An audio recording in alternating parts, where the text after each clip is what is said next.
Artie, I'm surprised to see you here. After this morning, I didn't think you'd ever be back in our wonderful studio. I was dead to Gary. You're back. Gary, by the way, I think we made up, but what a show business move to say I'm dead to you. That's like a producer, like, Artie's dead to me.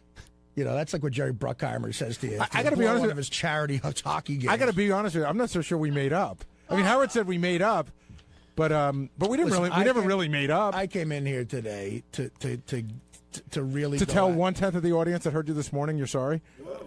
Well, what do you mean? We don't have the listenership that No. I said this today. I think I made this point today when I said that I came in there today mad and I wanted to say mean things because I was mad, and I said some things I didn't mean. But see, you have to seriously. How do I know you didn't meet him? That's me, man. That's the tough part. Like you said, me. It's like, you know what I'm like? I'm like David Niven in the Pink Panther. It's all a lie. But it's so hard to tell. You have to pick and choose. I've lost my credibility with you and Will. And others. And I give Will some credit, at least, for having the balls to come in, because he's not the only guy that... I like No, Will. but Will's not the only guy that grabs my ear and says shit. He's just the only guy that had the balls to come in and Who the fuck says shit? A lot of people. You both break each other's balls, but it seems like there's an underlying level of animosity between the two of you, and neither of you guys know where it's coming from. No, John. That's true. And it's true that there is, and it's true I don't know where it's coming from. I was very hurt by what you said on the wrap-up show. And let me tell you something. If we replay that clip, I think I'd be justified. And if a coworker and a person who's supposed to be a friend says something like that about you, a blanket statement, he lies about everything. But I didn't say. I said, how do we know if we could trust him? And the funny thing is, Let's calm down with that. No, have I ever done anything to you like where I really, really betrayed a trust to you? Like really a bad fucking thing where like I fucked you over, man. Like, you know what? Artie fucked me over. No, on a personal level, okay, well, that's what it sounds like, though. No, but how could you be so insulted that people might think you're lying about stuff? That's the part that's so ridiculous. Lying about certain things is fine, but you're not getting my point. Not to take my word on anything is what pisses me off. That's a blanket statement about me as a person, not as a drug addict or a guy with a drug problem, saying you can't take my word about anything and that I lie about everything. No, I don't say you lie about everything. Well, you just did. And you know what? I didn't mean that. What I do mean is that everything is now in question in my head.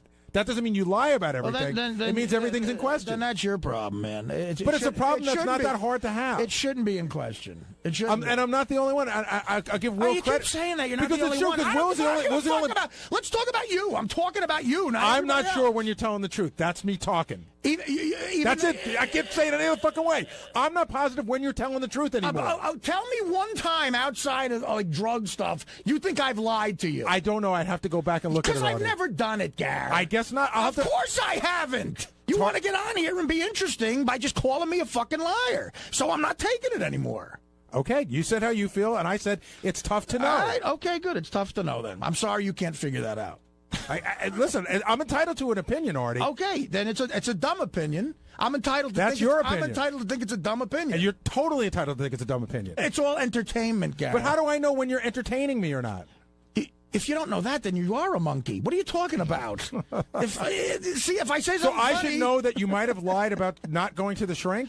No, Gary, you're picking and choosing what you think is a lie and what you don't think is a lie. If you're going to admit that sometimes while I'm on the air in that forum, I'm trying to be funny, you can't take anything I say as gospel. And to be offended by it is stupid. If I come to you off the air and say something to you that's a direct lie that really betrays you, then that's a different story. And that's never happened. If you're fucking Ellen DeGeneres or Jay Leno, and there's a guy that writes jokes that get laughs every fucking time, but he's always an hour late. Sometimes he falls asleep, blah, blah, blah. But there's another guy who's on time every day, who looks neat and never has a problem or a drink in his life, and everything sucks. Who are you keeping at hiring time? I don't know, because I've never been in that situation till now. If you don't know the answer to that, Gary, then you're a dumbass, stupid motherfucker. Thank you. You keep the guy who writes sucky jokes? Don't name call, because this is... No, let him name call. This is how he feels. There's a disconnect because you have been in that position. The man standing next to you is late a lot, and he works for you, and you haven't fired him. Why? We threatened to fire him, but you haven't fired him. It was very close. Do you feel any better after that conversation, Gary? I feel physically exhausted, and I felt that way after this morning. It's physically exhausting, even though it's only words. I don't know. I mean, Artie and I came to sort of, I guess, an uneasy truce. But if Artie wasn't here, I would have come in and I would have said, Is Artie dead to me? Well, of course not. I'm going to deal with Artie all the time, but I don't know that we fully made up. Howard said we made up this morning. What I hope will happen is we'll just, try to start over again. Artie claimed on the wrap-up show, I just heard this clip, they played you and Gary, I guess, fought for like an hour. Oh, my God. I heard there was more fighting. Yeah. Two battling bruisers. And, it wasn't even a commercial. You're kidding. I don't think so. Not for like 50 minutes. They went at it pretty good. It was very compelling. About whether Artie's like Artie is a liar, but Artie's point was, well, who doesn't lie? Especially if you're on the radio, you've got, and I thought about it, Artie is right, because...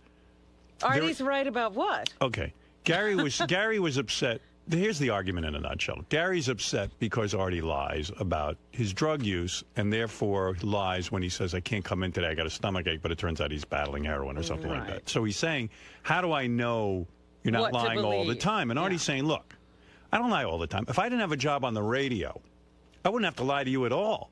The fact of the matter is that when you're on the radio, and I know I've been in this position, you got kids, you got, Artie's got a mother and a sister, and you're trying to convince them you're going to shrink and all this, and they think that you are going to a shrink, and that seems to give them some comfort.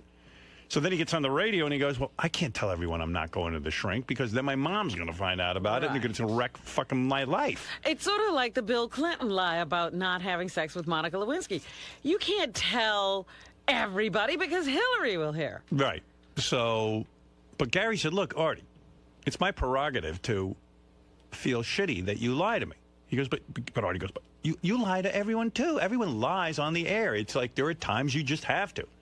And so, if they went round and round. But anyway, in the midst of this whole, hostility thing that these guys were going This was a hostile argument. And Artie's a dirty fighter. Sometimes he called, a couple of times you have no brains and you're a monkey. Artie's very street. Yeah. That's one thing about Artie. Artie gets really down in the dirt. If you get into a fight with Artie, he's going to pull out all the stops, and he's going to bite you. I thought about this. Gary was more of a gentleman about it. Artie's the kind of, I see why his relationships fail. Yeah. Do you, Robin? You point that out to me? Well, everyone can see that. Yeah, because Artie immediately tears everybody apart, and then he wants to fix it by saying, I'm sorry, but people can't forget what's said. I say things that you can't take back. Yeah, absolutely. You do say some bad things. I've said some things to Dana that I can't take back. But anyway, Artie was saying that he knew right away that I had a nose job. Very obvious. Wow. And that everyone, in other words, how I goof on Gary about his caps because we all knew. That wasn't me trying to say it's not as serious as what I'm lying about. But for years, people would ask, and you would say no on the radio because you had your reasons for lying about it. Of course. He was waiting to get us to reveal ridiculous things so he could say, I have a nose job. I agree that everyone on the... You see, look. And 99.9% of the stuff I've lied about is drug-related, and it's all been on the air. It's like, how can you say any different? I tried to explain it to Gary afterwards. I said, Gary, the fact is that when you're on the air, and I've made the best attempt I can at being one of the most honest broadcasters in the country, but there have been times, in order to protect some people in my family and things, I haven't, I've been less than honest. Because you're on the air, it's a touchy situation, and you do have kids, and you do have situations where other people have not agreed to be so revealing. Yeah, definitely. So when someone asks you a question and involves someone else, you're like, how do I be honest here? And so you can't be 100% honest on the air unless you're insane. And in terms of disrespecting the show, I love the show so much, which is why eventually I come clean because I think that would be fascinating to people. I didn't have to sit here and say I bought piss. I didn't have to say I did shit my pants doing coke in a big costume. So where do you and Gary stand? I do that because I think it'd be compelling for the show. Where do you and Gary stand? Well, I called Gary Friday. Oh, did you? Because I did. I felt bad, and it got heated. It did, and we had a good conversation. And look, I apologized to him, and I even said there's no need for you to apologize to me. Do we you had a think nice that's talk. the end of it? I hope it is, Robin. I don't know. I'm in a bad way lately. I had an issue happen personally that was kind of shitty, and when, this weekend? Last week, and I don't know. Lately, getting out of bed, the depression has been fucking. I've had what I call 2 great depressions in my life. Where are you in one of them now? It feels like I'm going into one where I might have to get some medication again because I just can't get out of bed. It's like a wet fucking blanket. It's just bad bad depression, like all the symptoms I used to have. Really? So yeah, you seem so depressed right now. Well, he's working now. I could. I've worked through the other ones too, Yeah. but I don't know. I just really felt. You ever been diagnosed like as bipolar or whatever they call it? Bipolar is a word that's been used, yeah. But so why don't you go on meds and then if I he could was tell on that them for a while, and he got better. yeah, they're leaving you out. I took Paxil for a while, and I'll tell you, I got straight on that, and then I stopped taking it, and I was fine for years. I mean, I don't, it's like, it's that great Onion joke, depression hits losers the worst. That was a big headline back several years ago. I mean, that's just the best joke ever. And it's true, when stuff, look, my career's going great, but there's other things in my life that isn't, and I'm depressed about it. I mean, it's like, if I was, Jim Dandy with everything, I think I'd be depressed.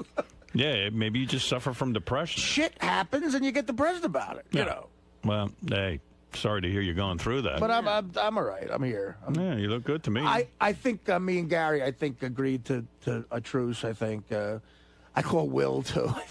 I call John Hine because John Hine got hit with some residual shit. Really? He hit everybody. He only got splashed though. No, I just said I fucked on the wrap-up show, and I don't think John likes that. Yeah, you said you don't like the wrap-up show. You said it's clearly a bad broadcast. Clearly, I love it. I'm always listening to it. Would it be fair to say your professional life is annoying and your personal life is a 2? It's all annoying. Annoying. Everything's annoying. It's right. Annoying. I forgot about that. Yeah, my personal life is a 1, I think.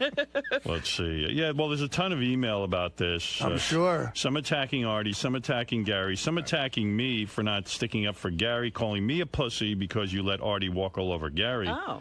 Listen, these two guys had an argument. I told you where I stood on it. Gary has a problem with Artie. I don't. And even Artie said on the wrap-up show, if Howard has a problem, he'll come to me. But I don't. Artie said Howard thinks it's funny when I fall asleep. Gary and Artie, how did the falling asleep come into it?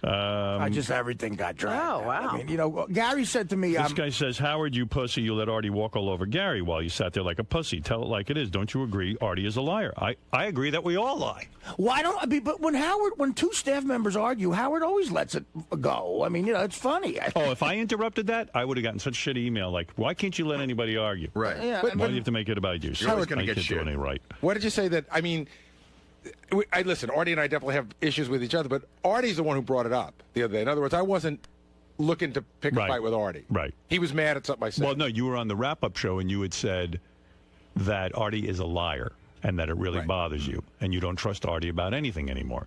So Artie confronted you about it. He said he was sick of it and he didn't like what you were saying about him on the wrap-up show. And that's what started it, and I listened. But when I listen, people get mad at me, and sometimes when I jump in, people get mad at me. I can't win. Right. No, you did the right thing the other day. I didn't expect you. That's the way the show runs. I mean, I know you get upset when Artie misses some work. I don't. Right, because, quite frankly, I feel that it's within the parameters that I can accept. Now, I assure you that when things are unacceptable to me, Artie will know it. Right. But that's what I'm saying. That was a point I didn't get to make to Artie the other day. Is that we're both right in the sense that you don't care and it bothers me, and that can be just because it bothers me doesn't mean I can do anything about it. It's just the way I feel. Right. You feel that he should be a little more professional. Right, but you accept it, and I get that. We both came to the agreement. He is being professional in that when he can't work, he doesn't go. Right. Well, and again, I'm not staying at home to put on a little hat and have my friends over to have a party. He really can't work those days. Those days I can't work are horrifying to me. I sit there scared, like everyone's going to call, well, Jay, I'm like, oh my God, and I'm sitting there shivering. So, Gary, is everything okay with you and Artie now? Yeah, I think so. He called me probably like an hour after the wrap-up show, and he apologized, and I apologized, and listen, there's some pretty crappy things said on both sides that I think it'll be hard for both of us to forget. But I think we sort of got it together. Now, has your opinion changed of Artie? Like you said, you can't really trust him anymore. No, I don't. Listen, I still think that I have to question some of the things he said, but he was right. I mean, he hit me with my exact words. I said everything Artie says is a lie, which is not what I meant. But what I did mean to say is that almost a lot of what he says I have to question, and that I stand behind. Dude, so is you all right, man? What now? What? No, I just want to make sure. Is everything cool with you and Gary? Oh, yeah. Me and Gary are tight, man. You guys are tight? Tight, man. Can you believe everything you say now? No, I wouldn't believe anything I do. So maybe you guys aren't tight. No, I think, unfortunately, Gary and I, our friendship boat has sailed away. It's left the dock. So that was just a bullshit call? Now, the only person I have left to alienate on the crew is Brian Phelan and Scott DePace, actually. They're my only two friends right now. You could never. And they say I could never. I'll think of a way. I said this earlier on when I had this job. I will leave here. I will get everyone to hate me. This is what I do. I'm very good at this. And then they don't call me again, which is my goal. Although I've made Ted hate me years ago, and he still calls me. I don't know. So I don't know. I got to do something really bad to everyone here to get them to stop fucking calling. Including you, whoever you are behind the camera. Who's that, Danny? Chris? Chris. It's Chris. Thanks, guys. Don't come back. Leave the dirt, cheese.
Now, enjoy this new episode.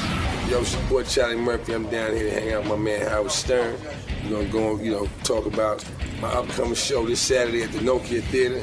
If you're in town, you better come check it. Get your laugh on. It's me. I got my Road Dog Freeze Love. We've been putting it down all over the country, all outside the country. And now we back here in New York where it all goes down. Don't miss it. Well, we also going to talk about some movies I got coming out. I got Bar Stars coming out June 30th on DVD, and I also have coming out in theaters in the fall, The Hustle. So we got a lot to kick it about. Probably gonna talk about some of my old gangster exploits. You know, we won't go too far with that. We're gonna do, you know. All right, man, have fun. Gangster. Someone told me Charlie used to be on that Dave Chappelle show. Yeah. He hasn't spoken to Dave Chappelle since that show went off the air. Really? I don't think anybody has.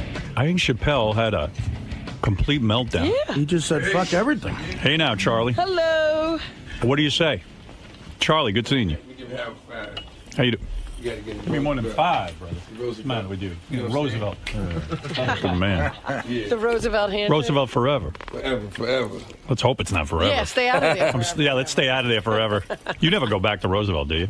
No, I don't go back to Roosevelt no more. Roosevelt is where Charlie's from and I'm from. Yeah. I don't go out there, you know. And my kids are all grown, and there's no reason to go there. Yeah. I don't. The people that are there now, I don't really know them. Hell no. I don't want to know those people out there. Dr. J is from there.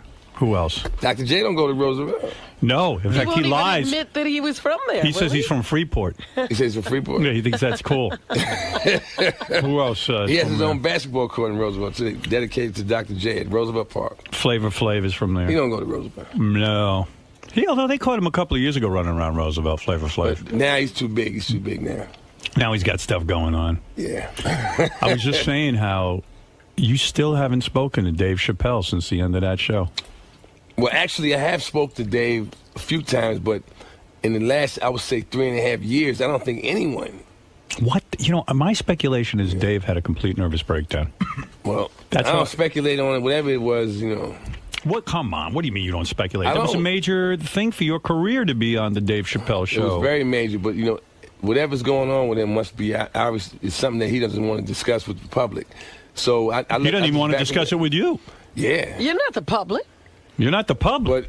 But I have access. Maybe he looks at it like, what if I tell him, and then, all of a sudden his career ain't going good. He needs something to spark it off. Now he's on TV spouting off about my problem, or whatever it may be. So right. So nobody knows there's what no it is. trust between you and Dave. I'm saying that whatever's going on must be bigger than, What do you think's going on? Give me a guess. What do you think's going on? I don't know, man. I don't know what it is. But guy's on top of the world. He has a hit show, making money. Yeah. Everybody wants him. The guy's a performer. This is what you work your whole life for if you're a performer. Yeah. I mean, but, I don't know. I have no explanation for, where he's at right now. It's strange to me. Maybe it's something really weird. Anyone else, but maybe he wants to become. Maybe he wants to become a woman or something like really weird. Like he's got a real secret. Like in 5 years, there's gonna be a new female comic that's real funny. Yeah, Davina. No, we're not going that far. Wouldn't that be weird? And then there'll be a big scandal. Guess who Davina is?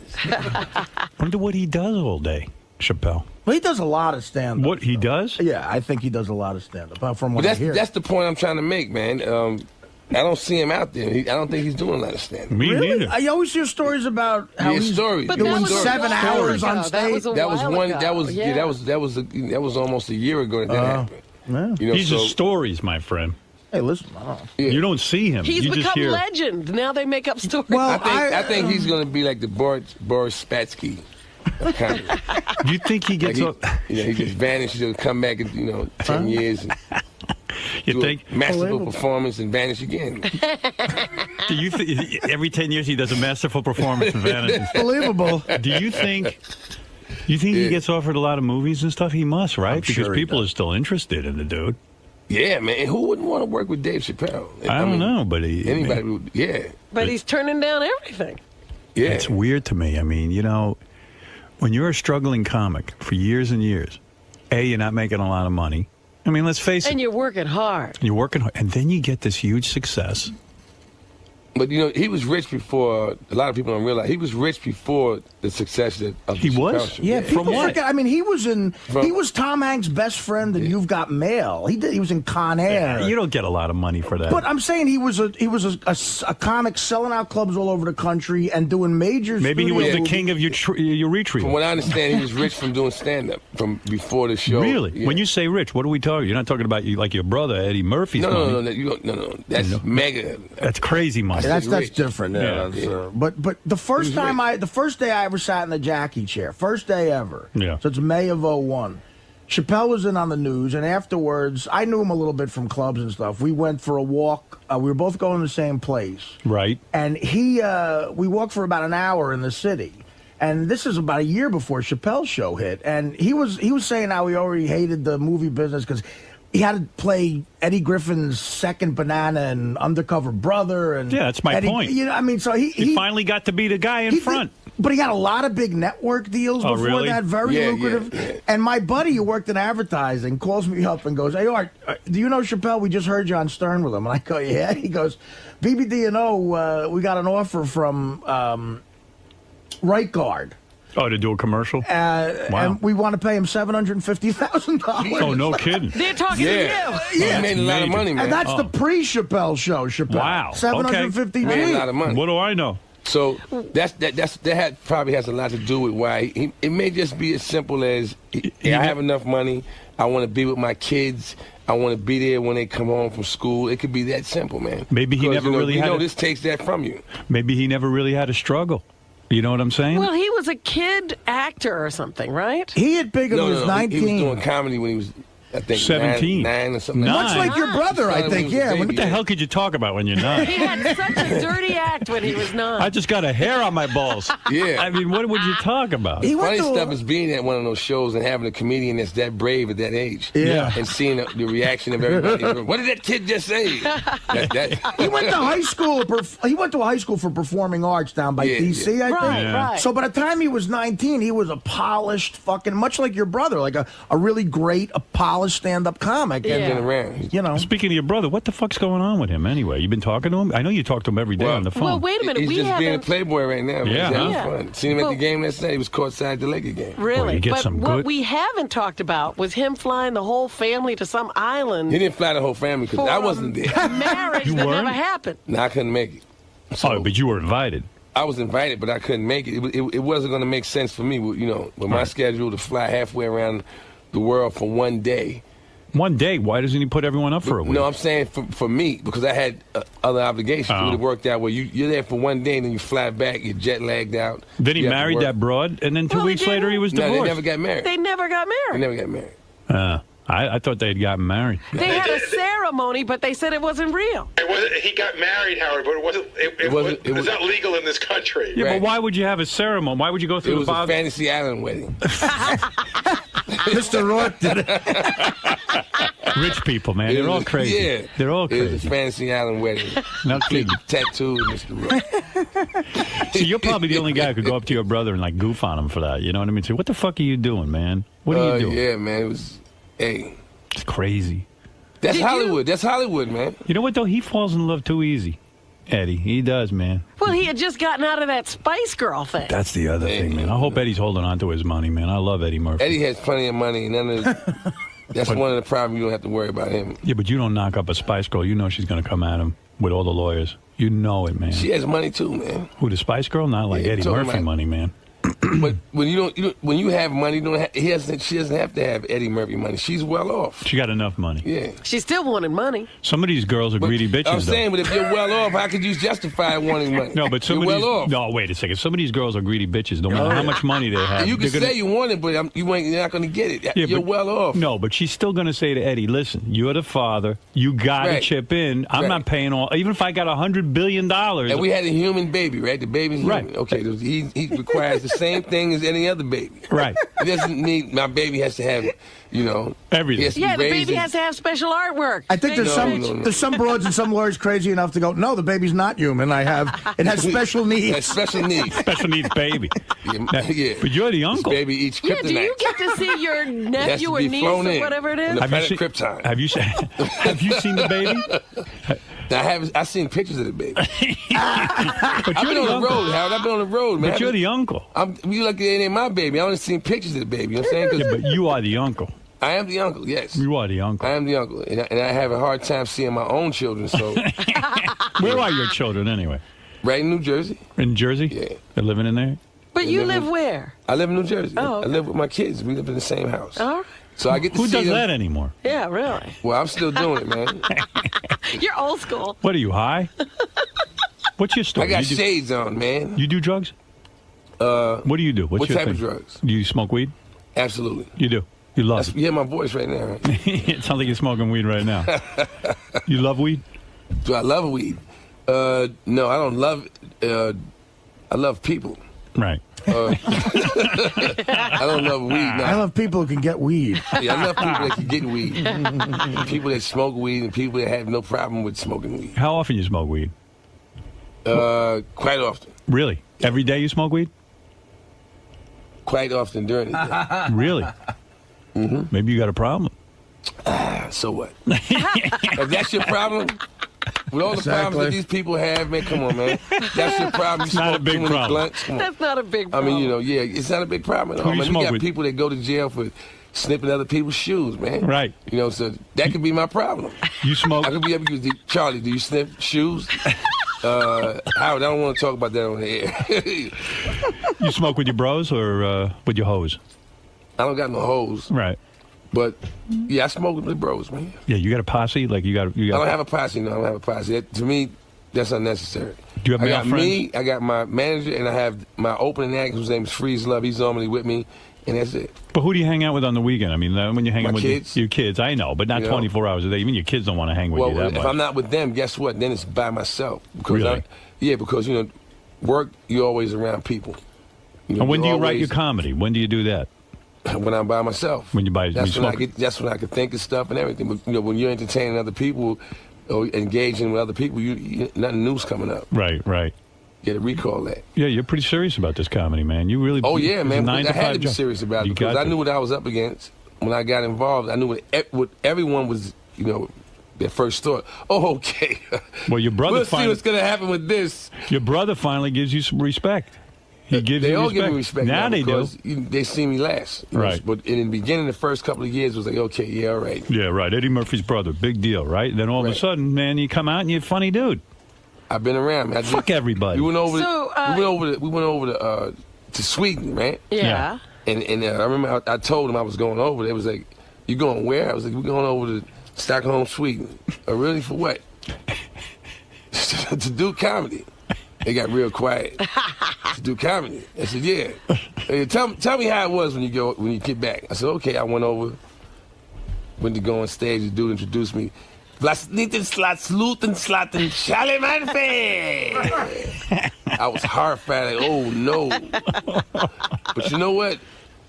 The show went just as well as the shows go here. Really? And the big thing I had left out of the equation was that the people over there, not only do they speak English, they speak 4 other languages too. Right. Fluent. Right. And they can understand, sensibilities in all of those languages. But do they understand where you're coming from? They understood me. I'm going back.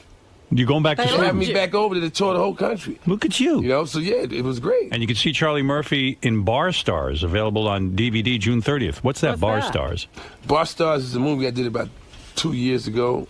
It's an independent film. Right. It's funny. The movie is a lot like in the vein of Superbad, the same type of humor. Right. And I did it because it was going to appeal to young people.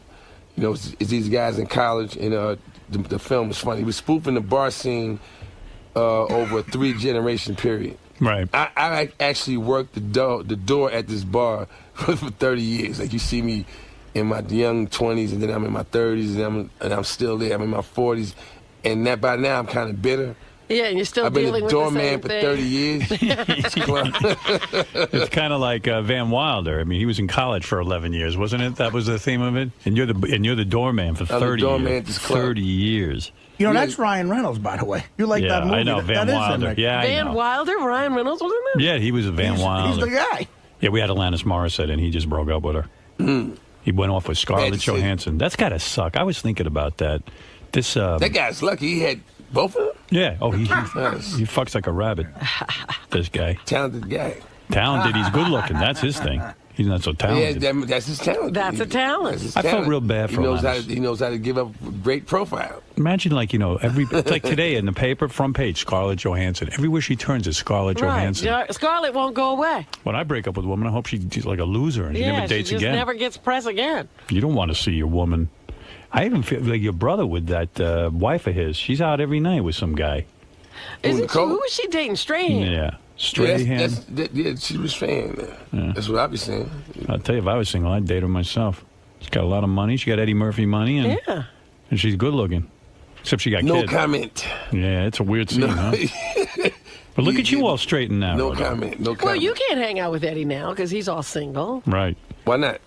You should date her. I'm a grown man. I can hang out with anybody I want. You should date Eddie's ex-wife. That would be the greatest thing ever. Nah, man, nah. That's like Michael Jackson kind of Did you get some of that? You heard about that? Yeah. Yeah, What's going on with Michael Jackson? Well, the family. They got two of the family members.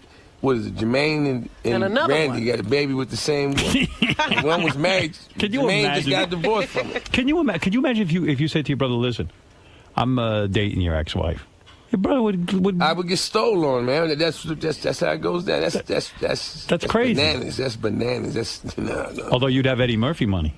That's bananas. I wouldn't want that kind. That's bloody money, man. You got your own money now. That's bananas. You goddamn right. Look at you, man. We don't get down like that. Yeah, you're doing good. So who you voting for? I'm doing the best I can. Who you supporting for the? I hear you're a McCain guy. A McCain guy? Yeah. I'm gonna tell you something about McCain. Uh-oh. I got a lot of respect for McCain because McCain is a warrior, and that's to me the most masculine form of, a man can have. It's the most masculine you can be. He flies fighter planes and all this other stuff. Fucking guy went to Vietnam and lived in a tiger cage for 5 years. He was a good-looking guy, right? too. And that's why I'm scared of him now, because he still remembers all that stuff. He's still angry. That's why he talks like this. Yes, and then I'm going to. Doesn't he sound like an angry Clint Eastwood? And don't you figure something happened? You in a tiger cage for 5 years? In a tiger cage eating pumpkin soup for 5 years. Pumpkin soup? Yeah. Is that what he ate? That's shitty soup. Pumpkin soup for 5 years in a tiger cage. And I let you out. And you talking like this. Okay. So I take it. Straighten this out in a little while. We're going back into NAM. Yeah. You think if McCain gets elected, he'll go back to NAM and straighten things out? Possibility, man. It's a possibility to go back to NAM. So I take it you're for Barack Obama. Oh, I'm going with Barack, yeah. Did you ever think in your lifetime, now you're a guy who grew up in a bad neighborhood, just like me. Did you, as black men... Did I ever think that there would be a black man in the position that he's in right now? Yeah. Did you ever think? In my lifetime, no, I didn't. Never. But I'm going to tell you something. From the moment he came, I met Barack Obama at the airport once. Yeah. And he's very personable. Like, when you meet him, you like him. Yeah. Immediately. Right. And when he showed on the scene and he gave his message, to me, what he was saying makes total sense. If you're the guy that's talking about... Because that was one of the beefs I had with all the presidents. Right. You're one of the guys that's talking about, I'm going to do something that's going to actually help you individually. Right.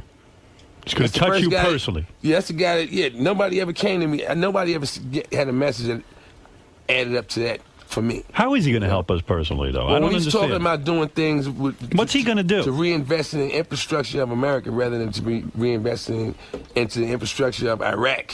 And that's going to help Instead you? of building roads, yeah, it's going to help me. I thought he was going to buy a joke from you or something. Well, now I'm talking... he's talking about, upgrading the school system here. That's going to help me. Of course. You know what I'm saying? Yes. So, yeah, those are the things I want. I'm interested in. I'm not. But do you really think of him as black? I mean, I think of him as white. I don't think of him as black. I think of him as green. I think of him as white. Green, man. He's green. He got a white mommy. He has a white mother and a black father. That's what I'm saying. But the black father didn't raise him. In Roosevelt, we used to goof on guys like that. We would call them, white people. Quite frankly, like I said, he grew up in Hawaii. They used to call him Zebra. There was Zebra. There were no brothers in Hawaii to help him out, try to figure out what was going on. I think maybe that was a good thing, though. He grew up in Hawaii. The fact that he was raised the way he was raised was a good thing, because some of the things that he may have picked up may have held him back. When he'd be not knowing when to shut up or don't take it there.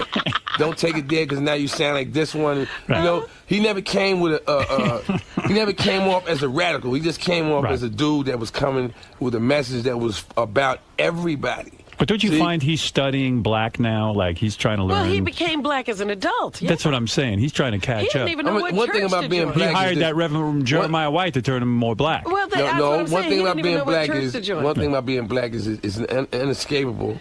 You're black, and everybody around you will let you know. Right. If you don't know it, somebody just ask anybody within 6 arms reach. What color am I? And they'll tell you. Well, now that he's the Democratic nominee, white people are saying he's not black. Right. I say he's a white. We still do not have a black nominee. We have a white nominee. Well, that's a white man. He's as white as white could be. He's hardly black. People think they got a black president. That's not a black president. Never going to have a black president. You give Charlie Murphy the presidency, you'll have a black president. You'll have a black president. Right. That's what I'm waiting for. President Darkness. So, what the hell was that? Did you hear that? Meanwhile, we are having such phone problems. That's why I haven't picked up a phone call. If anybody's out there calling in, the phones are completely knocked out. Really? From the weather or something. Oh, yeah. When I was coming in, I noticed a couple of trees that fell on people's houses. Yeah. Yeah, that's bad news. Yeah. But if you're waiting for a black president, you got to get President Wesley Snipes. Now, that's a black guy. President Wesley Snipes. You're not kidding. You think about What about that? What about he's going to go to jail? Yeah. Yeah, but I'm going to tell you something, man. What do you think about that? That's not as scary as some of these other people that's going to jail. At least Wesley can fight. Right. Wesley knows how to handle himself. You think some other dudes going to jail, that you got to be kind of worried for them. And that is, Wesley Snipes is Blade, man. They don't even worry about it. You're not kidding. But is that Hollywood fighting or is that real fighting? Oh, he knows how to fight. Yeah, Wesley can really fight. You know him? Yeah. Compared to Wesley, you're white. I don't even think of you as a black man. No. That's absolutely not. I'm not white. You're very white compared to Wesley. Go downstairs. I'm telling you, how all we have to do is we'll walk downstairs and I'll just stick my hand out and grab anybody and say, "What color? What color am I?" Wesley is the blackest black man I ever met. I met Wesley. He's not the blackest black man I ever seen, but he is as dark skinned as a brother could be. We come in all shades, man. Well, when I lived in Roosevelt, if you were very, very black, they would make fun of you. That's right. That was back, black kids would that make was the fun way of it you. was back in in the 70s and the 60s. Yeah, if you went, two black people alone, and one said to the other one, "Yeah, you black," whatever. Yeah. That was fighting words. That's right. I had fights over. I remember one time I was like 8 or 9. This dude walks by my house and goes, "Yeah, Black Charles." I said, "Yeah, Black Wayne." He said, "What'd you call me?" This is two black kids, man. Right. I said, "I called you Black Wayne." And then we started fighting. Over who was blacker. See, yeah, you have to. That was all rooted in ignorance. As you grow up, and you become aware of who you are. In my neighborhood, if you were a dark skinned, that's right. If you were a dark skinned black man, you took a lot of shit.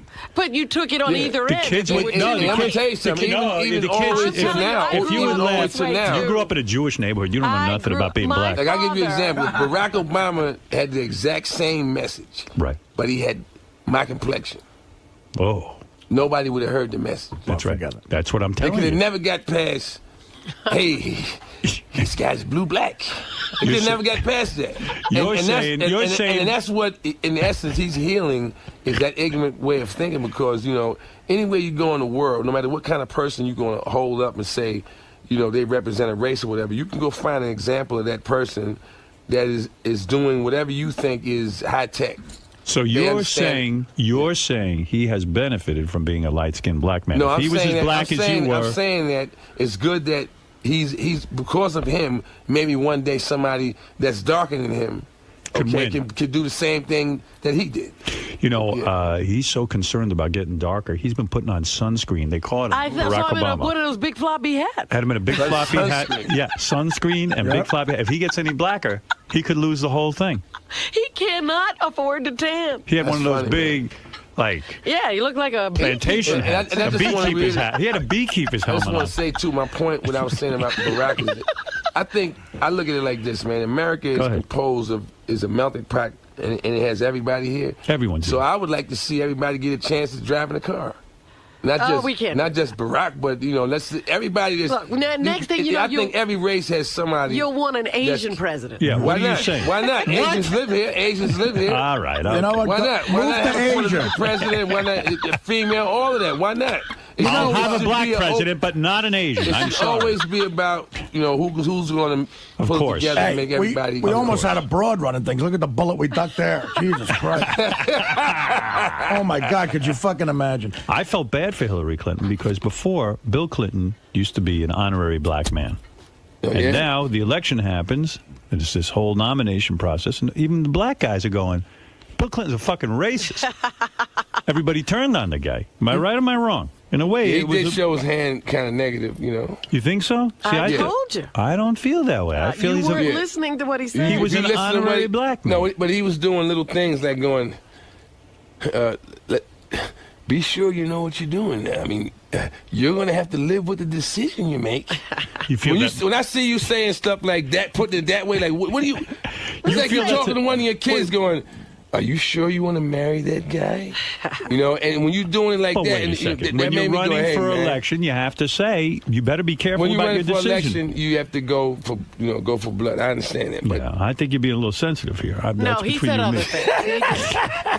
Look, I'm as black as you are, and I know what I'm talking about. You know what Barack should do? He should hire a real black guy to stand next to him so he always looks white. Like Yaphet Kotto should be. Barack is a real, trust me, he's a real black guy. Whether I'm sure he knows it, but I'm saying whoever out there doesn't think he is. Well, he's half white. No, we're trying to get him elected. Check on him. He's not black. Yeah, Charlie, listen to me. You're hurting the man's candidacy. I don't think that his color is going to really play or prevent him from becoming president. I'm looking at him and going, what we're looking at is some dynamic energy here, because him becoming president changes the whole... Now, let me ask you something. You're making a lot of money now. I know you're a millionaire. You're on your own. I mean, you got nothing to do with any brother.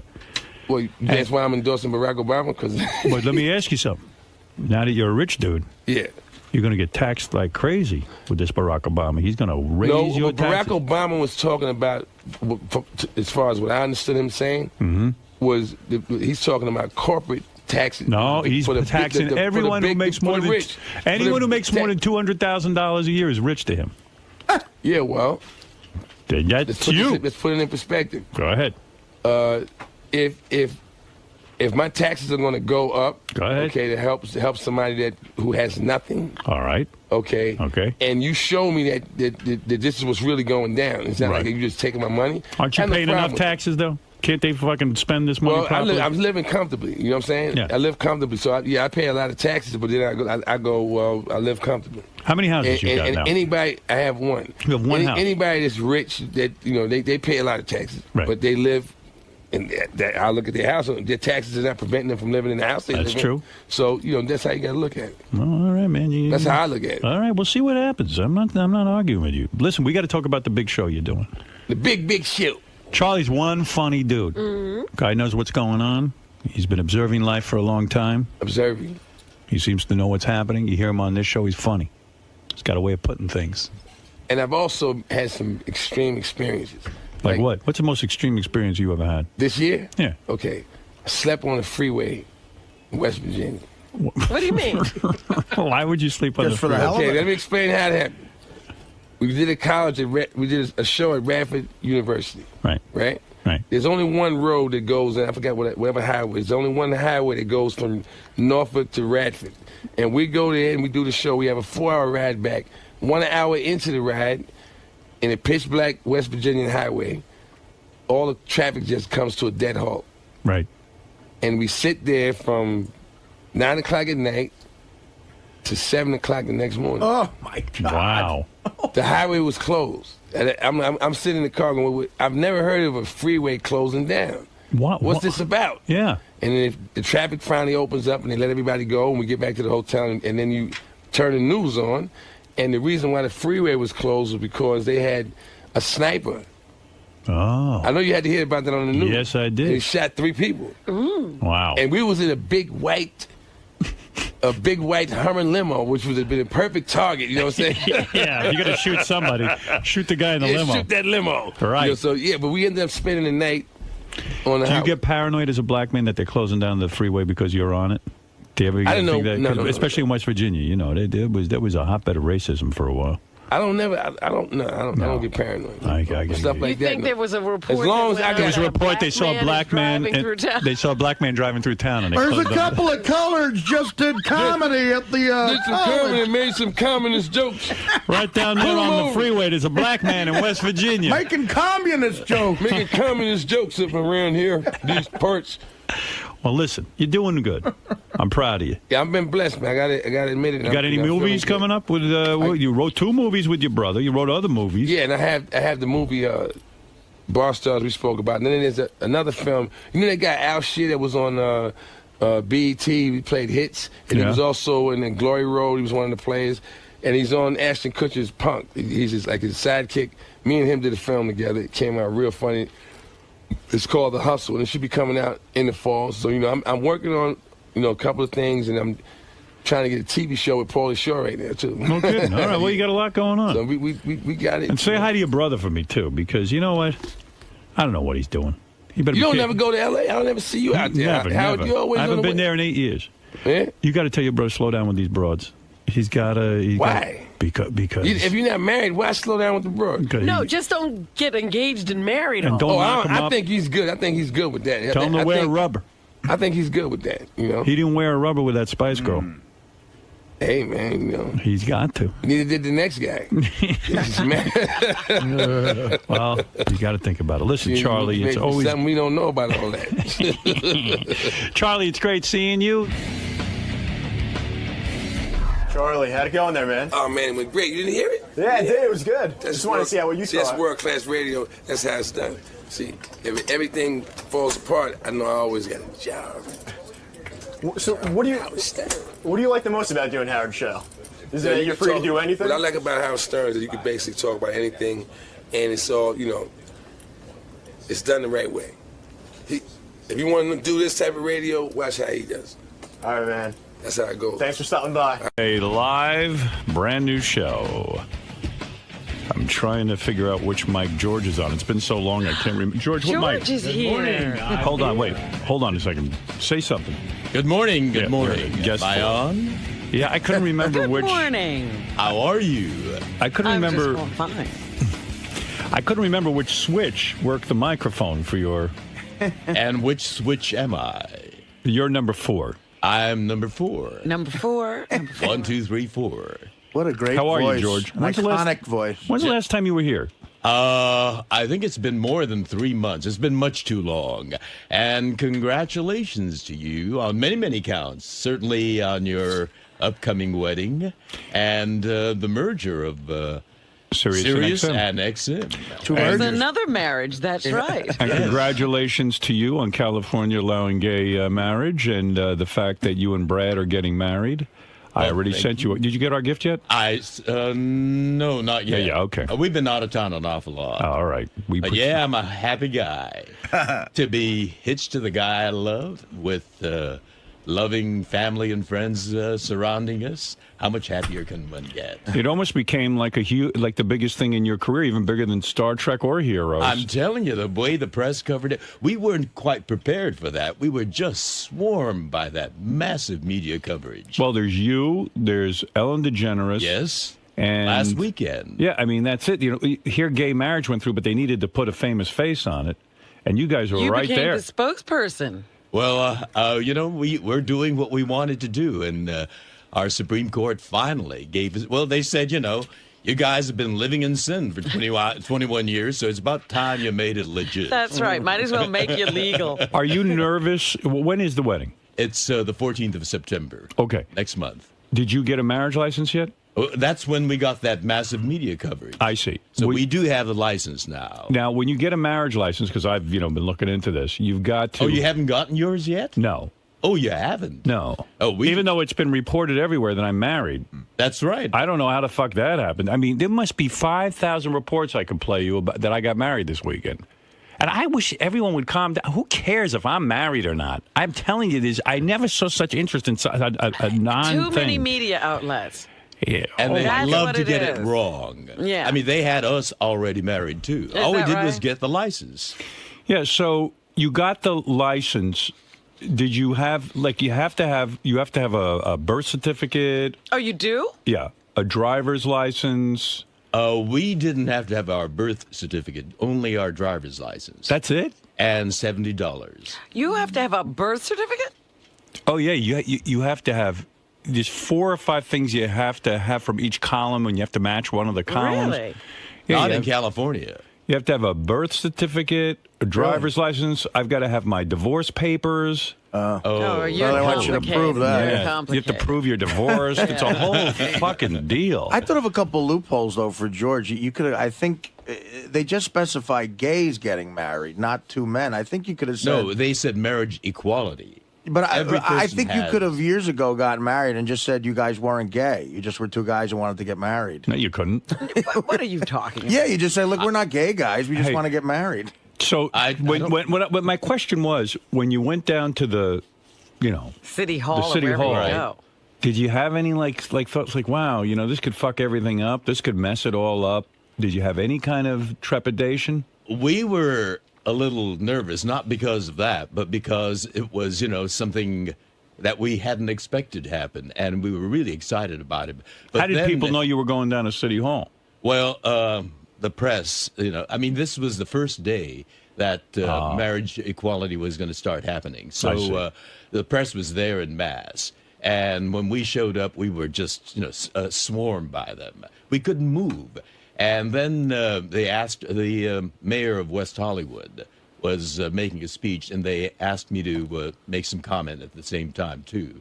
And so I said, may sweet equality live long and prosper. This is a big career move for you in a way. I mean, I never saw so much publicity. You're on fire. Do you think he's getting married just for his career? I think it's for Brad's career. I don't think so. Yeah, Brad's become a name now. I know. Mary Ann from Brooklyn, you're on the air. Good morning. I was going to congratulate you. I wanted to be the first caller, but I can't believe I was sucking into that. It was all over the post, the computer.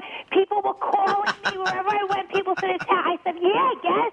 Barefoot on the beach. I knew it couldn't be at all. No. We first. Tell me, I would tell you when I'm getting married. I told you, we're having a family thing and a thing for our friends. So why did the Post print that? that? Why? Everything they print about me is wrong. I mean, in fact, I spoke with Lisa G through a third party, and because I said, well, according to Lisa G, and Lisa G said, look, I never reported that. I reported that Beth was going to wear a sundress or something with your family. Right, and barefoot on the beach. Something like that, and that's not even true. I don't even know what that is. So here's every media outlet reported it, and it's completely false. Could I give you my take, Howard? Is it going to be around like the Labor Day weekend when you have vacation? You know what? I don't even want to talk about it anymore. I'm sick of it. I'm actually starting to get, what do you call that, cold feet, not because I have any doubts about Beth. I just don't like all of this hoopla. It's too much, Howard. It's too much for me. I'm not George Takei. I can't handle it. He can't take it. I can't take it. You better talk him down. It's for you and your family to be I should have just taken her off somewhere and married her. That's what I wanted to do. I love you so much, Howard. I saw your tattoo on your ring. It's hot, sexy thing, Howard. If it wasn't Beth, I wish it could have been me. No, you don't. Even Trust you me. laugh at that. I love you. You don't want me Howard. mounting you. Trust me, Marianne. I love you, All right, thank Howard. you very much. Congratulations. You have no anyway. idea what it's like when I mount a woman. Are you getting helicopters flying over your place? No, nothing like that. Oh, good. Yeah, it's enough already with this marriage stuff. I know. The press... I'm like the bride-to-be here. Poor Brad. I saw him on the newscast when you guys were getting the marriage license. He looked like a deer in the headlights. He does not like being on camera. He looked like he was frozen. He gets very nervous very easily. Yeah. And the cameras and the photographers and the crowd really shook him up. Was it a romantic night, the night that you went and got the marriage license? I mean, here you'd been on TV. The two of you had been interviewed. Was there sex involved the night that you got your marriage license? The night before was wonderful. It was, because he was excited and you were excited. Exactly. But the night of the night after we got the license. So you guys were so worked up. He was completely frozen. You guys were so worked up, Really? you blew each other and then went down to the City Hall. Wow. That's right. Right. That's right. We were energetic. We were just full of vitality. Oh, wonderful. Let's go down and get the license. Oh! It was a happy occasion. Why not celebrate? We're getting the license. Now, in a situation like that, do you switch off positions? I mean, of course. Like, who gets it? Or... You don't have to be gross. Come on. That's very We're all personal. You've heard of you brought it up. 69. Well, you two blew each other and went down. I'm sorry. I'm sorry to get gross. Listen, George is not only in a gay marriage, he's in the gayest marriage. Well, I'm right. just curious. So you made love to Brad the night before you got your marriage license, and was it on a night you typically don't make love? Because I know you have set nights. That's Sunday. Right. Sunday's actually it's the morning. Sunday morning is always. Always. No matter what. When you should be in church, you're fucking a guy. Well, I am in church. Sunday morning always, right? Sunday morning always. Right. And then this was not a Sunday, was it? No, it was I think it was a Monday. Monday. So right. So Sunday you had your normal sex. Right. And then Sunday night we did. And Sunday night you did because of Monday. Oh, so it was a double header. And Monday night, nothing happened. We were exhausted. Well, I could have gone. So you wanted to go Monday night is when you watch football. So why would you? Brad was all frozen up. He was so he was a nervous wreck. Right. Really? Yeah. I understand that. Is Because he first getting of all, cold feet? We're talking to George. No, Maybe because there was Brad is getting cold feet. because there's he's not used to all this attention. I mean, I understand. But they were at home. He was going but he was going down to City Hall, and reporters are going to cover this thing. And what about your penis? The one show, Good Morning America. I think it was Good Morning America. You guys were next to each other, and Brad, he had a smile concreted to his face. Yes, that expression never changed. And he kept you guys did look like the happiest two people alive. We did feel which great. was nice. Brad looks like a guy who's not out of the closet and just got outed. He's just like, it's hard on Brad. It is hard. But you don't think this will have any deleterious effect? Deleterious? It's going to be a joyful thing. You don't see it changing at all when you say those vows and now you're committed to each other? Well, we've never gone there before, so we don't know what's going to happen. But I know, for me, it's going to be wonderful. Because we're going to have our family and friends. How many people are you inviting to the wedding? Well, we're getting married in the Democracy Forum of the Japanese American National Museum, and the capacity is 200. Right. And, we have a long, long list of dear friends. So we feel terrible that we couldn't invite them all. You guys are invited. But yes, I know that, you have a show on Monday. We sent our regrets, but we did send a gift. Oh, bless your heart. Thank you so much. You're That's welcome. Very thoughtful. Yes. We haven't seen it yet, but we appreciate it very much. It's very kind of you. And I Artie, made a donation. Yes, I know. You were so generous. Thank you. And that's very important what Artie did. Because what did he do? He gave a very generous donation to the Human Rights Campaign. Well, that's what it said. In the card, it said he could either send money or... In lieu of a gift, actually, which was very nice. It said you could donate to the Human Rights Campaign, and that's what I did. But Artie was on heroin at the time. I didn't mean to write that check. No, this was before heroin. Well, that was why the sum was so generous. By the way, George. Oh, is that why? No, I'm always generous, George. And the reason for that is, there's a ballot measure coming up in November in California. People who want to nullify the Supreme Court's ruling and take away our marriage. Oh, no. And Artie is helping us You mean as soon as you get married, you could be nullified? Well, we're gonna fight it tooth and nail. Did you believe people are wasting their time trying to... Arnold Schwarzenegger, good for him, is on our side this time. Finally, he got on the right side. Well, remember on this show, you yelled at him and you told him off. And it obviously got through his head. I'm sorry I brought that name up. Yeah. King of All Blacks, you're on the air in Ingleside, New Jersey. Yes, Howard, I love you, man, but you're very complicated and confusing. I don't understand why if you have beautiful kids, I don't sound like a broken record, you have beautiful kids, why would you deny her of having kids? I don't understand. Well, I'm not denying her of anything because she's telling me she doesn't want kids. But she doesn't, trust me, I mean, she doesn't I said to her, I don't want to deny you anything, so if you want kids, I'm not the guy for you. I can't raise more children. Even my mother said to me, I understand totally. Yeah, but everybody understands but her. No, you're not hearing me. Why are you talking for Beth? Did she call you this morning? You're saying, Beth, you're making this like it's an argument or a hassle. She said to me, I don't want children. I never have. When I was a little girl, I never dreamt about having kids, and it's not my thing. Listen, my niece is married. She doesn't want kids. Robin's been in a relationship. She could have had kids. She doesn't want kids. There are people out there who don't want kids. My friends Will and Carrie are married. They don't want children. I could point out a lot of people who don't have children, King. And then a lot of people go, then why get married? And I go, well, as long as there's sex involved. That's still your decision. Right. It's nobody's business but yours. Okay. So you don't care about the resentment that her family's going to give you secretly. Well, I don't care about her family resenting me. I just care about her. It's still Beth's decision. They can't resent him. But do you honestly, can you have Beth come in and take a lie detector test? Yes, I would do that. Should I do that? I'll do that. Why would you do that? I mean, you got to be trust. You have to trust your spouse. No, all right. Yeah, I won't do that. I trust my spouse. You better not. You better not. Where does it end? How many that you can make in a relationship? We'll have her in here every week. Beth said to me, if she feels like having kids, then she'll end the marriage. Right. Yeah, right. That's what she said. Yeah, right. Well, that's easier said. What do you mean, all right?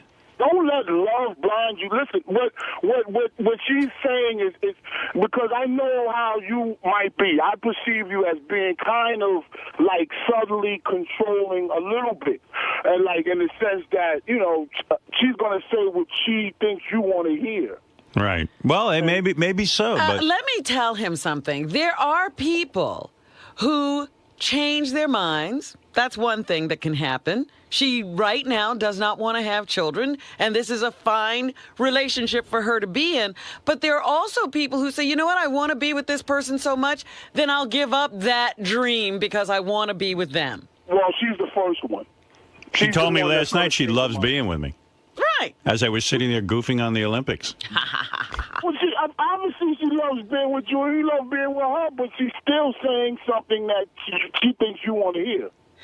No, that's not necessarily the case. This is so silly. Just stop it. You think he doesn't even know her. Why are we listening to him? Let's say Beth and I broke up. You think Jillian Barbary would leave her husband for me? I think she would. Listen to the way she's carrying on. I think if I called her and said, look. I think the Grant is only safe as long as you're hooked up. Yeah. Yeah, I really believe that. She told me she would have sex with me. She'd get rid of that tattoo in a minute. She came right up to me. She said, I'll have sex with you right now. I think we do more for promoting her show, quite frankly. Maybe. We don't talk about her every day. Right. She lures us in. Johnny Frado. Hey, Johnny. Hey, what's up, Howard? How you doing, bro? I'm calling you to tell you I hate to agree with King of All Blacks, but I'm telling you, you're going to have kids. I'm not. I'm not like you, dude. Johnny, did your wife... listen to me. What? I swear to fucking God, I swear, I did not have any intentions to have kids. Not the second time around. Right. Well, I got one and one in the oven. Well, why? But how did that happen, Johnny? You know what, Robin? I don't know. I mean, you wear a rubber, you won't have kids. Doesn't he know that if you have sex with a woman, she'll get pregnant? What happened? Your wife started, browbeating you into it? No, this wasn't nothing discussed. You know what happened? I'll tell you what happened. She snuck up on me with sex, with no rubbers, with no nothing. She snuck up on me. Howard. Nah, you knew what you were doing. Absolutely. You wanted a kid. You were barebacking it, and you knew what would happen. Howard, never have I had sex and said, having a kid is the last thing that I think about. I'm a shallow man. Yeah, but Johnny, you let it happen. I did let it happen. Yeah. So that's you. That ain't me. But I'm telling you, but listen to what I'm saying to you. This girl is a rational girl. It's not the girl. Like Robin and I said the last time, it's the brain. It's the body. No, Johnny, this was you making a decision to... Johnny, you made the decision to have the kid. You put it in her and you came. Yeah, but I mean, that ain't me. I honestly didn't. I never once, while that was going on, did I think, our kid's going to result from this. I know that's very retarded, but honestly, I never gave that a thought at the time. But Johnny, just because you never gave it a thought doesn't mean you didn't do it. She didn't trick you. Right, you wanted a kid. Robin, I'm saying if you trust me, Johnny, if you didn't want a kid, if someone said to you, "Look, if you put your penis in this woman, your penis is going to fall off," you would wear a rubber every time. No, but I'm saying to you, yeah, but there was you knew what you were doing. In other words, if I put my penis in Beth without a rubber, you're taking a chance. Then I'm going, hey, okay, I want to have a kid. On some level, there's something in the back of my mind saying if that happened, that'd be a good thing. She wants a kid, I'm telling you right now. Well, you don't know this girl. No, because see the thing with the animals, like I told you, a long time ago, we had a dog. There was a dog. Dog was the baby. Everything was fine. Ask her where the dog is now. Dog's in Iowa. The dog got shipped out? Oh, the fucking dog. Oh, talk about and the motherfucker turned on me. Because he thought, she didn't want him no more. The dog was the baby. She bought clothes for the dog. The dog had little feeties and coats and sweaters and all kinds of stuff. And I thought, okay, this is perfect. We just keep dressing this dog up. It'll stay little. There's the play. All of a sudden, down the pike, here comes a baby. Now here comes another one. Wow. You know what I talk about every day? Baby names. That's all we talk about. And you hate kids. I do hate kids. That's the fucked up part of this whole deal. I know. You're not even happy with your kids. No, I'm not. No, they've been a big disappointment to you. I raise them bad. That's what the problem is. I raise them. You're not a good father, right? I'm a terrible father. Right. Well, I buy them a lot of shit and everything, but they want to talk to me and stuff like that. Yeah, what's up with that? I know. I'm in therapy. I had to learn how to talk to my kids. Buy them someone to talk to. You know, listening to all this. I'll tell the little kid, go talk to Johnny. He's closer to your age. You know what I mean? You have a lot more time. Poor Johnny. He likes you. Why, Johnny's in the room now playing. They fight over Guitar Hero. I had to go in there yesterday and tell him, okay, both of you motherfuckers, shut that thing off. Johnny's 29. He's 7. 29 and 7. That's an age spread. I'll tell you, Johnny, I don't know what... And play Guitar Hero. I don't know what you're doing with your life. I'm trying to figure. I'm trying to save your life right now. Well, you are. I'm telling you. I'm not having kids. Beth, I'm telling you, Beth is. You can see just from pictures of her how she is a very. I'm telling you, it's coming. So then we shouldn't get married. No, but this is Johnny saying this. I know. Johnny's ruining it. Sure. Nail Jillian Barbary when she gets to the wedding, not before the wedding. Not after, before the wedding. Right. All right, listen. You get your revenge in advance. Johnny, I got to move on, but thank you for the call. You know, Howard, listening to this discussion, it makes me so grateful I'm gay. You're not kidding. It eliminates a lot. We can have sex and not have that anguish at all. I have a gay friend who once said to me, he goes, oh, man, he goes, if I was heterosexual, things would be so much less complicated. I go, no, just the opposite. Really? Yeah. There are no accidents in gay sex. No. Anything goes. You'll be fine. No babies involved. It's the way God meant it to be. Well, I don't know about gay. that. Babies would be at our choice. That's right. That's what I'm saying. You can't accidentally do it. No. Will and Jason had a bachelor party over at Rick's Cabaret on Thursday at noon. Yeah. They say Sal goes over there for lunch every day. Like he's like a regular at Rick's Cabaret. That's where he has lunch? Well, they said he's so regular there. Like when he walks in, he's like, he'll walk up to her, go, hi, how'd your engagement party go? Like he knows personal stuff about the girl. Right, Gary? Didn't you tell me like when Sal walks into Rick's Cabaret, they said he's like Norm from Cheers. Everybody knows him, and they said he walked up to a waitress and was asking her about her family vacation. Hi, Sal. He's her emotional friend. Yeah, hi. Gary said, like, he left the bachelor party. Sal was still there. Like, how many hours did Sal clock in? I didn't go to the bachelor party because I had my kids with me. So the bachelor party started a little bit after 12. I needed to call Sal. I called him at 6:20 on his cell phone. Nobody answered. I called him at home at 6:30. His wife answered. She said he was still at the bachelor party. And he called me back at 7:30. He goes, yeah, I just got on the train. So he'd been there for 7.5 hours. And I heard he told his wife the party started at 2, so he could squeak a few more hours out. Let me ask you something. True. Where were the bachelors by 7? He left at 4:30.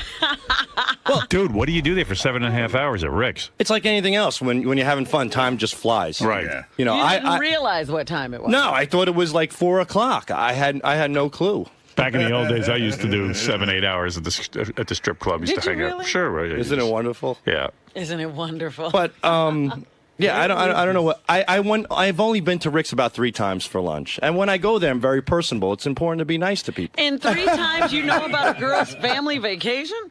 What do you go in the back room or where? No, I don't do that. You don't go in the back room? Can't afford it. Can't afford the back room? No. Yeah. But it's a good time. Do you have one girl that you're really into over there? No.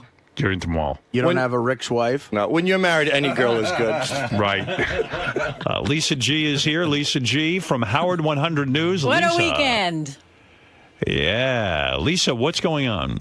Oh, I don't know where to start, Howard. There's so much stuff. You know, you talked about Jason and Will's bachelor party at Rick's Cabaret, but what you neglected to mention was that Ronnie the limo driver paid a dancer to give a lap dance to John Hine. Mm-hmm. Well, this dancer, Avalon, is now $20 richer without having to do the lap dance because John refused.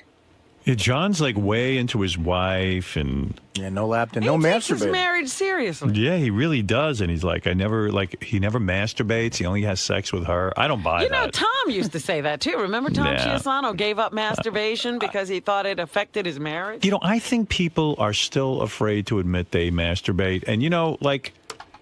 You're telling me you think John Hine does it and doesn't say? I know he does it. Oh, okay.